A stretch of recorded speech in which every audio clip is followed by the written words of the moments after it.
In 1968, social justice and cultural diversity issues were at a defining moment in our nation's history. In 1 year, we experienced the assassination of Martin Luther King Jr. and Bobby Kennedy. Only 2 months later, the United States was responsible for the first space orbit around the moon. And EAH Housing was born. A small dedicated group of ecumenical leaders in Marin County vowed to make a difference in their community. The climate was pretty terrible for affordable housing. There was no money available. The federal government had recently impounded all of the existing money. A lot of community members realized that there was no affordable housing in Marin. Seniors couldn't stay in the area, and also young families could not stay in the area. When I first joined the company, I was one of about 12 people. And our office at that time was on 5th Street. We were sharing a auxiliary building with the church. We also got an invitation to go to Honolulu to save some buildings there, including a 32-story high-rise that's about 380 units, and ended up starting business in the Hawaiian Islands. One of the first bills that I passed when I was in the legislature was a bill to save about half of Kukui Gardens for affordable housing. And I appreciate the fact that their mission, their goal is to provide affordable housing for people in Hawaii. We don't have enough organizations, enough people who are dedicated to that goal. I'm a banker with City Community Capital. We're the affordable housing lending and investing group for City. I've been working here for 13 years, and during that time, I've had a great relationship with EAH. I've worked with them on providing financing for 10 projects, ranging over $130 million in finance. Right now, I'm working with them on 2 more projects, including the important renovation of Kukui Tower here in Honolulu. I've known about EAH Housing for many years. 2 of their core values are passion and collaboration. And in my years of conversation with them and working with them, I've seen this displayed again and again. Their tremendous passion for affordable housing and for those who are in need, as well as their willingness to collaborate. They're good listeners, and they're willing to do whatever it takes to bring everyone together to do good for those who are most vulnerable. Hi, my name is Felicia Ellis, and I used to be a resident at Camellia Place in Dublin, California. I resided there for the past 5 years with my son, Darren. In 2010, that was just one of those years. You're laid off. 6 months later, terrible car accident due to the hands of a drunk driver. I broke both my legs, my arm, my hand.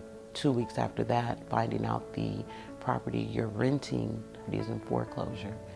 I did have to live at several different places. I lived with family, I lived in a motel. There were days I felt like I was a failure. It all goes to someone believing in me. And those people were professors, those people were people at my church, those people were that great place that we call EAH Housing. If they can find a roof over their head that they can afford and they can keep, which isn't too easy nowadays, then they can deal with the other issues in their life, raising their children, finding other work, being able to go to work without commuting across, miles and bridges and everything else. Hawaii has a severe shortage of affordable housing, and right now the most particular need for affordable housing is rental housing. People cannot qualify for loans. The average home here is over $1 million. We have a lot of homeless. Unfortunately, financing is a big issue. So we're only able to build maybe 400 units a year.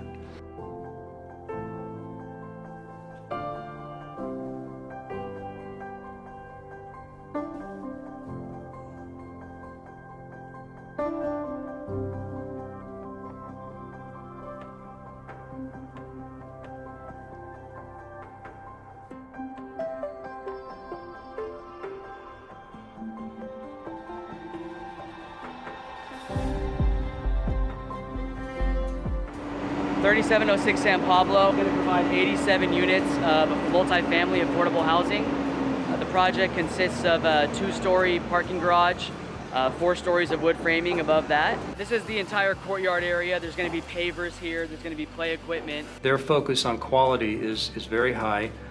They want to be good neighbors from day one, and a lot of that, it means that you have to have good architectural design to start with. There's no reason why affordable housing shouldn't be as attractive as any other kind of housing that's built, and that's something that EAH strives to do, and it's something that we strive to do as well.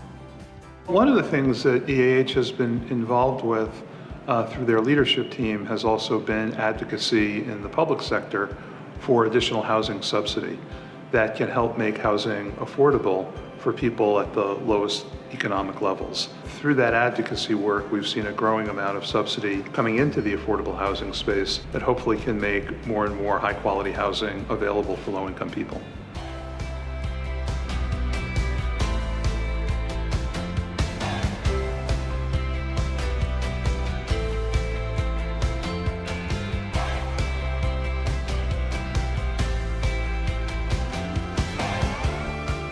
Community is not just the housing, it's kind of everything around it as well. And how do you give people who are living in affordable housing the best opportunity? So when we look at our new development, it's not just building housing. I think the roof is just the beginning. It's how do we get those families or those seniors or those people with special needs best integrated into their community with services? Is it transportation? Is it job? Is it education? Is it financial literacy? Is it health and wellness? How do you bring the full gambit of services to meet a person's individual needs? Many of them are families and they have kids that go to school. If they do not have the same access as everybody else does in terms of internet and also in terms of computer devices, they would be in a disadvantage. They would not be in a competitive edge. So we try to actually close that gap of the digital divide. First computer, my first printer ever, I bought it because of my scholarship. So I was thrilled because I was like, oh my God, like I've never owned a computer or like a laptop. We have award 10 scholarships per year. My name is Shayla Castillo. I'm currently at Fresno Pacific University. I'm first generation for college and high school. Nobody from my family has graduated from high school or college. They come from Mexico, from like no education at all. And for like their oldest daughter to go to college and to pursue, higher education, I think they feel pretty proud. Coming from a public housing project myself, I know how valuable that is, and a lot of these kids wouldn't have the opportunity to go on to college if not for the scholarships they receive from EAH. So I wanted to thank them personally.